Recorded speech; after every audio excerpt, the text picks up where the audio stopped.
Regardez-moi cette jolie mignonne. La jolie mignonne. Kiki.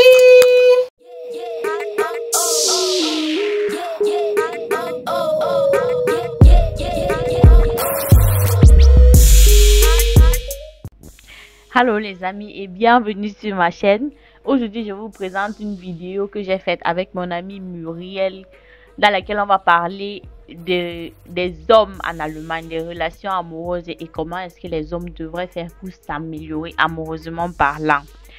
La vidéo commence malheureusement par le deuxième point, car le premier point je ne le trouve plus en mémoire. Je ne sais pas comment est-ce que j'ai fait pour le perdre ou pour supprimer cette partie là, mais je ne la trouve plus, raison pour laquelle je vous fais justement cette voix off.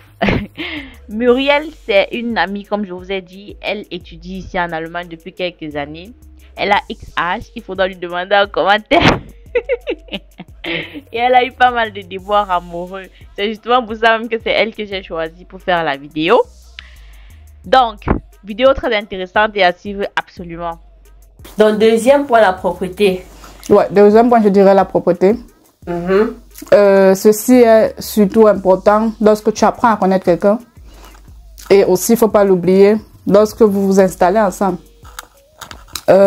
Parce que quand tu apprends à quelqu'un au premier abord, tu invites une demoiselle chez toi, tu fais des efforts de nettoyer. Mais il y avait déjà que le premier jour, ils ne font pas les efforts. Oui, ou bien, lorsque tu arrives, puisque tu es la femme, tu es censé arriver et nettoyer.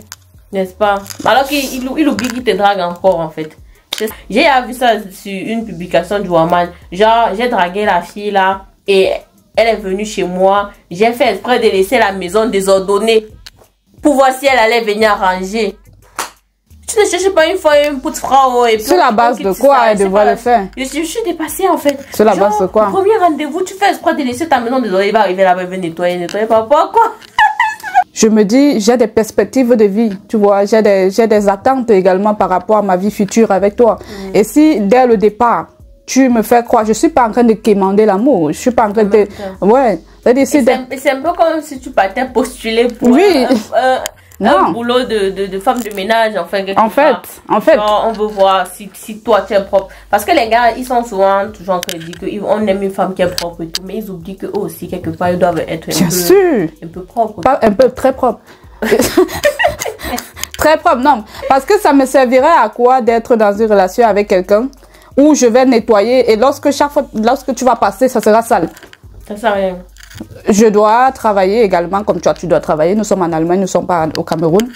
Je dois travailler tous les matins, je dois sortir de la maison, travailler. Je dois rentrer à 18h, comme toi, tu rentres à 18h. Et mon boss s'en fout de savoir si je suis une femme ou pas. Je fais les mêmes tâches. Parfois, il y a des femmes qui ont des responsabilités plus élevées dans leur boulot par rapport à des hommes.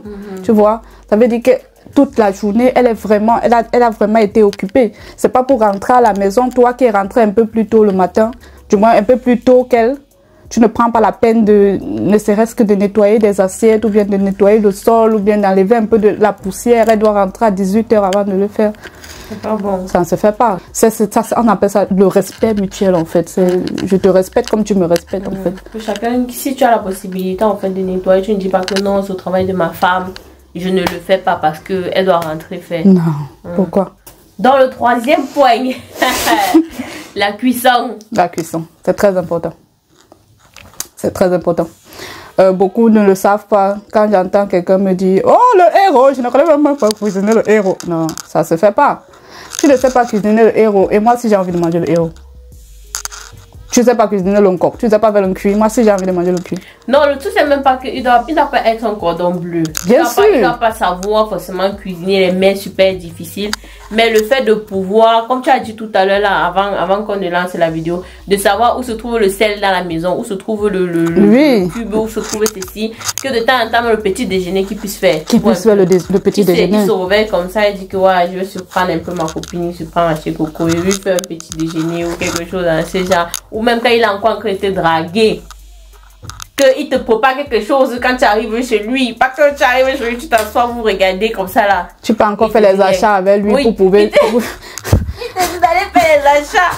Et non, il te drague, tu viens chez lui. Tu dois nettoyer. Tu vas faire les achats avec lui et tu prépares. Ouais. Alors c'est lui qui te drague. Hein. Ouais. Ce sont les efforts.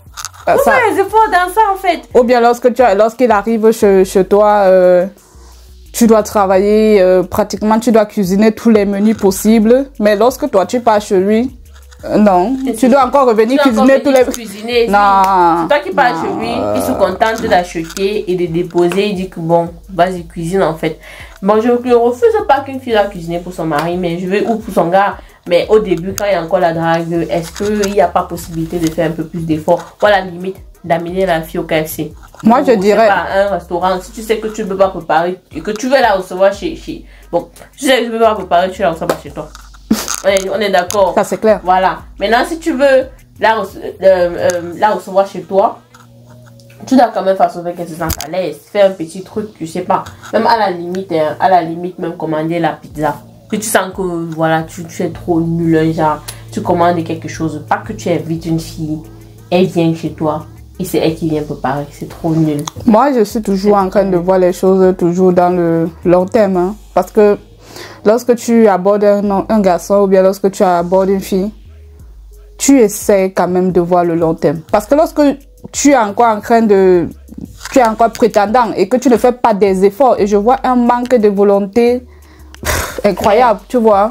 Je me dis, mais est-ce que c'est lorsque on sera ensemble que tu auras cette volonté de vouloir, je sais pas, il y a les vidéos YouTube, de vouloir regarder comment faire le pilé dans une vidéo YouTube et de faire un pilé et de dire, ah ma chérie, tu es rentrée, j'ai fait le pilé, c'est très délicieux et tout, tu vois. Ou bien même quelqu'un qui t'assiste à la cuisine, tu vois. Pendant que tu es en train de cuisiner, qui te disent que bon... faire les oignons, faire la tomate, peut-être dans quoi en fait. Non, d'autres même regardent le match pendant que tu as la cuisine en train de monter, descendre, et ils te demandent même pas ce que tu fais. Et après même pour débarrasser, il laisse la table. Tu te finis, tu te lèves. Non, nous sommes en Afrique, au Cameroun. Mon papa, quand il finissait de manger, n'enlevait pas les plats sur la table, jamais de la vie. Ça, je le conçois, je le comprends. Mais ils l'ont fait parce qu'ils étaient au Cameroun et avec des conditions du Cameroun. Et tu vois aussi dans beaucoup de familles aussi en Afrique, la femme ne travaille pas ou pas à temps plein. Et ici, là, c'est un peu différent dans la mesure où très souvent, tu vas voir les couples où la femme travaille à temps plein. Et je pense que parfois, les hommes aussi oublient un peu ça, que nous aussi, on travaille. Et qu'il y a certaines choses qu'on peut aussi, on aimerait être soulagé de ça. Éviter d'être trop matiste à un certain niveau. Dit que vraiment, moi, chez moi, je ne peux pas manger, je débarrasse, c'est quoi ça? Tu vois un peu. Justement, enlever ce genre de mentalité de la tête. Se dit qu'on peut aider entre adultes en fait. Sans se dire que oh, ce travail de l'autre, ce travail de l'autre et tout. Ça c'est clair, ça c'est clair. Quatrième point, l'ego. L'ego masculin. Tu m'as dit ici là quand on prépare la vidéo que l'ego dans le sens où ils ne savent pas demander conseil à leur copine et que parfois aussi ils peuvent être jaloux de l'évolution de leur copine. Ça c'est malheureusement vrai. Je pense qu'on aurait même dû mettre ça en premier point. Parce que c'est un point quand même qui est très fort. Lorsqu'à l'école je m'en sors un peu plus mieux que toi, ou bien lorsque au boulot ça va un peu plus, il y a des promotions au boulot, j'arrive à faire carrière au boulot, au lieu d'être machiste ou bien d'entrer dans cette histoire d'égoïsme, d'orgueil en fait, c'est surtout l'orgueil, d'entrer dans cette histoire d'orgueil et de chercher à me rabaisser parce que tu veux que je sois moins que toi. Tu ne veux pas avoir l'impression que ta femme occupe certains postes et tout. C'est pas... Prends ça comme une chance. C'est ça que les gens ne comprennent pas. Tu dois prendre ça comme une chance. Tu dois prendre ça comme une opportunité pour toi de bosser plus. De bosser plus. Exactement. Et pourquoi ne pas lui demander comment elle fait? Conseil justement. Oh là là là là là là. Pourquoi ne pas lui demander? Tu as validé telle matière, tu as fini avec le bachelor. Tu as fait comment? Tu faisais comment et tout et tout et tout. Tu lisais quoi? Ne pas lui dire de toutes les façons, un jour tu vas faire quoi avec tout ça? Un jour tu vas épouser un homme, vous allez faire les enfants, tu vas rester à la maison t'occuper des enfants. Non. Tu vois, ne pas avoir honte de demander conseil à sa copine. Ne pas avoir honte de dire à sa copine, chez moi c'est chaud. Je sais pas comment m'en sortir. Oui. Éviter de toujours mettre tout au niveau des potes en fait. Oui, parce que le pote lui-même n'a pas forcément envie de te voir progresser. Or la femme, crois-moi, ta femme, t'as bien une chose qu'il faut reconnaître, c'est que la femme, elle aime quand son mari c'est le best des best. Ça, franchement, Elle veut que son mari soit le best des best. Et elle est prête et elle est très disposée à le soutenir. Ça, beaucoup de gars ne le disent pas, mais ils le savent. Elle veut que l'homme évolue. Et elle est prête à tout pour ça. Il faut juste que tu ouvres ta bouche pour demander. Il y a des hommes qui deviennent violents lorsqu'ils sont frustrés par leur femme, tu vois. Ou bien qui tombent dans de l'alcool, dans la cigarette et tout. Parce qu'ils sont frustrés par la femme qui est à la maison, qui est en train d'évoluer. Ça ne sert à rien. Tu gâches ta vie pour rien. Le dernier point. Le soutien moral. Et parfois financier. Mais tu en as déjà quand même un peu parlé dans le 4e point. Exactement, le soutien moral. Moi, quand je parlais du soutien moral, c'était beaucoup plus... voilà, la femme, elle traverse des situations un peu difficiles, tu vois. Que tu essaies de l'assister, de lui faire comprendre, en fait. Parce qu'il y a des femmes, malheureusement, lorsque elles portent la grossesse, elles ont tendance à prendre du poids. Elles voient les copines qui évoluent. Oui, souvent même parfois dans ton cursus universitaire, ça ne va enceinte, oui.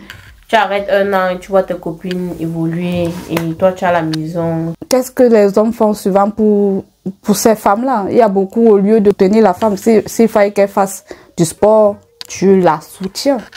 Ça veut dire, chérie, lève-toi, on va courir. Chérie, lève-toi, on fait les exercices là ensemble. Et chérie, j'ai vu une belle vidéo, on fait quelques exercices ensemble, sans toutefois la frustrer. Parce qu'elle a besoin de ce soutien-là.